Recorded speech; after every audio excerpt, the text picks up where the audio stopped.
और उधर मंडला नगर पालिका में सीवर लाइन डाली जा रही है, लेकिन ये लाइन लोगों के लिए मुसीबत बनती जा रही है क्योंकि इसके वजह से सड़कें टूट रही हैं और इन टूटी सड़कों से लोगों को परेशानी हो रही है क्योंकि आवागमन नहीं हो पा रहा। करीब 1 साल से सीवरेज का निर्माण हो रहा है, लेकिन अभी तक काम पूरा नहीं हो पाया, जिसकी वजह से लोग नाराज हैं और परेशान भी।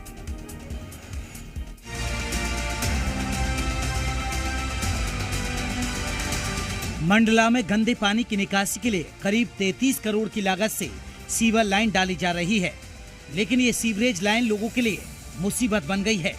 करीब 1 साल से सीवरेज लाइन का काम चल रहा है, जिससे लोगों को भारी परेशानी हो रही है। निर्माण के चलते सड़कें टूट गई हैं और खस्ताहाल सड़कों की वजह से कई लोगों को चोट भी लग चुकी है। वही अब तक काम पूरा हो जाना था, लेकिन ऐसा नहीं हो सका। निर्माण एजेंसी की लेट लतीफी की वजह से अब तक काम पूरा नहीं हुआ है, जिसको लेकर स्थानीय लोग सवाल उठा रहे हैं। वर्तमान में शहर की स्थिति इतनी दयनीय हो गई है कि हम यहाँ सिंगवानी वार्ड में मैं रहता हूँ। यहाँ से यदि हम मार्केट भी जाना तो घर से निकलने से पहले सोचना पड़ता है किस रास्ते में जाएं, क्योंकि हर रास्ता खुदा हुआ है।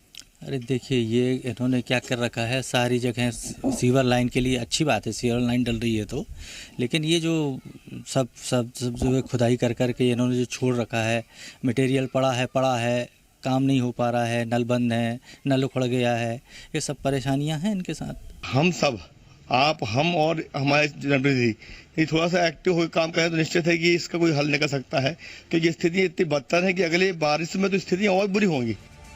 लोगों की परेशानियों को देखकर तो यही लग रहा है कि नगर पालिका को लोगों की परेशानी से कोई सरोकार नहीं है। यही वजह है कि निर्माण एजेंसी मनमानी कर रही है।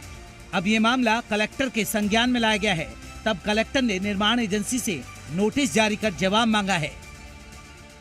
मंडला नगर में जो सीवर लाइन का काम चल रहा है, उसका जब निरीक्षण भी किया गया तो काफ़ी त्रुटियां पाई गई। स्पेशली रोड रिस्टोरेशन के कार्यों में त्रुटियां पाई गई। जो मटेरियल है वो भी काफ़ी दिनों तक एक ही जगह पे डंप रहता है, जिससे आमजन को आवागमन में असुविधा होती है।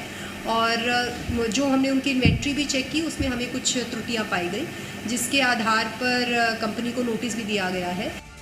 अब देखना ये होगा कि कलेक्टर के नोटिस का कितना असर होता है और कब तक लोगों को परेशानी से निजात मिलती है। ब्यूरो रिपोर्ट, जी मीडिया।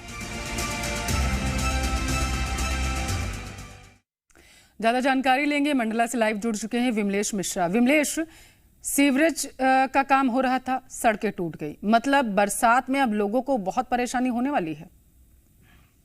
निश्चित रूप से लोगों को इस बरसात में नहीं, पिछली बरसात भी लोगों ने सीवर लाइन के काम के चलते परेशानियां झेली हैं और लगता है इस बरसात भी लोगों को इस मुसीबत का सामना करना पड़ेगा।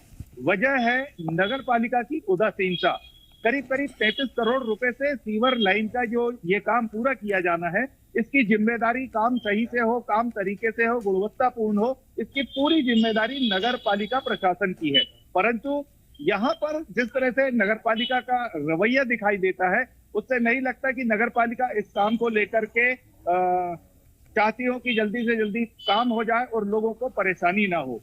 दूसरी एक चीज और भी इस काम में देखने को मिलती है कि जो ठेका कंपनी है जय वरुण इंफ्रा, इस कंपनी को तत्कालीन कलेक्टर ने भी काम को जल्दी करने के लिए हिदायत दी थी, लेकिन शायद कंपनी का रसूख है या वो काम को तरीके से करना नहीं चाहती, तो उस समय भी लापरवाही, हीला हवाली की जाती रही है। अब भी कंपनी का वही हाल है। और जब हमने इस खबर को प्रमुखता से लिया और जब कलेक्टर के संज्ञान में मामला लाया, वर्तमान कलेक्टर के संज्ञान में जब ये मामला आया, तो उन्होंने निर्माण कंपनी को नोटिस जारी किया और काम जल्द से जल्द करने की हिदायत। बिल्कुल विमलेश, हिदायत तो दे दी गई है, लेकिन देखना यह होगा कि जिस तरीके से निर्माण कार्य में जो एजेंसी है वो अपनी मनमानी कर रही थी, अब जो कलेक्टर की तरफ से नोटिस दिया गया है, इसका भी जवाब वो जल्द देती है या इसमें भी अपनी मनमानी बरतेगी और अपने मनमाने हिसाब से वो जवाब देगी। बहुत शुक्रिया फिलहाल के लिए विमलेश, तमाम जानकारी के लिए।